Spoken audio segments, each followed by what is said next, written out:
Perjuangan peran Muhammadiyah untuk membela Baitul Maqdis, membela Palestina Al-Aqsa ini, itu ternyata kalau ditelusuri memiliki akar sejarah yang panjang. Bahkan sudah sejak awal isu Palestina ini muncul ke permukaan, sebelum ada perang Arab Israel tahun 1948, tokoh-tokoh Muhammadiyah, wakil-wakil resmi PP Muhammadiyah itu sudah bersuara dan memiliki peran secara internasional. Jadi kalau bicara tentang internasionalisasi Muhammadiyah, ini bukan barang baru. Nama harum Muhammadiyah itu di dunia internasional, keterlibatan Muhammadiyah dalam isu-isu pembelaan umat Islam di dunia internasional itu bukan baru sekarang. Jadi internasionalisasi Muhammadiyah itu walaupun diresmikannya di Muktamar Solo kemarin, itu akarnya, sejarahnya itu sudah ada jauh sebelum, bahkan sebelum Indonesia merdeka. Nah, saya ingin kita merefleksikan sejarah ini supaya warga Perserikatan Muhammadiyah ini melek sejarah, kemudian memiliki semangat pembelaan terhadap Masjidil Aqsa, terhadap negeri Palestina yang diberkahi oleh Allah Subhanahu wa Ta'ala.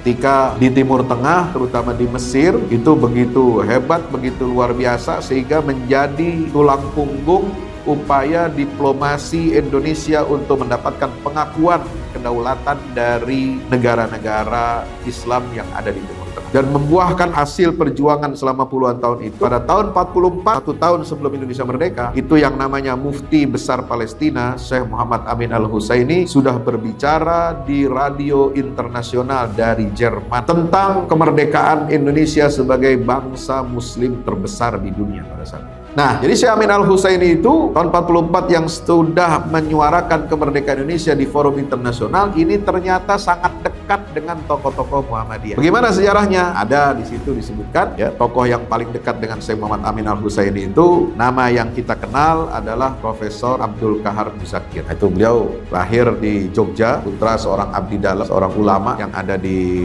Kauman, Yogyakarta. Itu belajar ke Mesir dari tahun 1925 sampai beliau lulus tahun 1936, ya. Dan beliau ketika Profesor Qahar Muzakir ini ada di Mesir itu sangat aktif menyuarakan tentang kemerdekaan Indonesia, dan itu motornya orang Muhammadiyah. Ini tokoh yang pertama itulah Profesor Qahar Muzakir, begitu masih mudanya itu aktif menyuarakan kemerdekaan Indonesia di Timur Tengah dan sering mengirim tulisan dalam bahasa Arab, disebarkan ke koran-koran yang ada terbit di Kairo dan disebarluaskan di seluruh Timur Tengah. Karena dulu pusat diplomasi, pusat kebudayaan, pusat kegiatan politik dunia Arab itu ada di Kairo, disebarluaskan oleh koran-koran itu, sehingga masyarakat muslim di Timur Tengah itu mengenal Indonesia melalui siapa? Tulisannya Abdul Qahar Muzakir. Nah, dari situlah bertemu kepentingan dengan pergerakan perjuangan Palestina. Karena nama beliau itu sudah masyhur tahun 30 di Mesir, dikenal oleh tokoh-tokoh pemimpin pergerakan Islam di negara-negara Timur Tengah, maka beliau diundang khusus oleh Syekh Muhammad Amin Al-Husaini untuk hadir di Muktamar Alam Islam yang dilaksanakan di Yerusalem, di Al-Quds pada tahun 1931.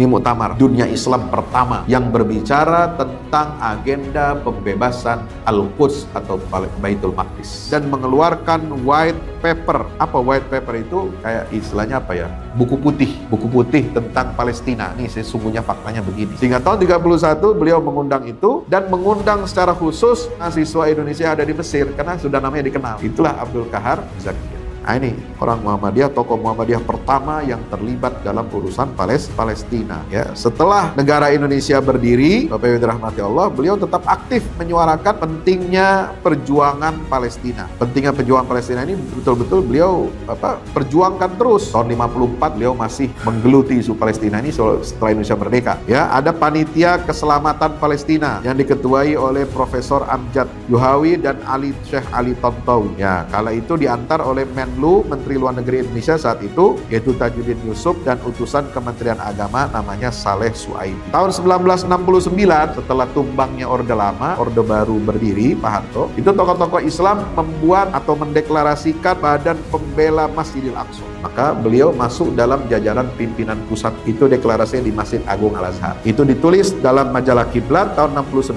bahwa Qahar Muzakir menjadi pimpinan Badan Bela Masjid Al-Aqsa itu bersama-sama dengan Muhammad Natsir, Pak Nasir, yang mantan Perdana Menteri NKRI pertama, Haji Anwar Cokro Aminoto, anaknya Pos Cokro Aminoto, kemudian Kiai Haji Abdul Mu'ti dan Kiai Haji Ahmad Bukhar. Jadi beliau masih intens menggeluti masalah Palestina. Inilah sejarah yang tidak boleh kita lupakan. Profesor Abdul Qahar Muzakir.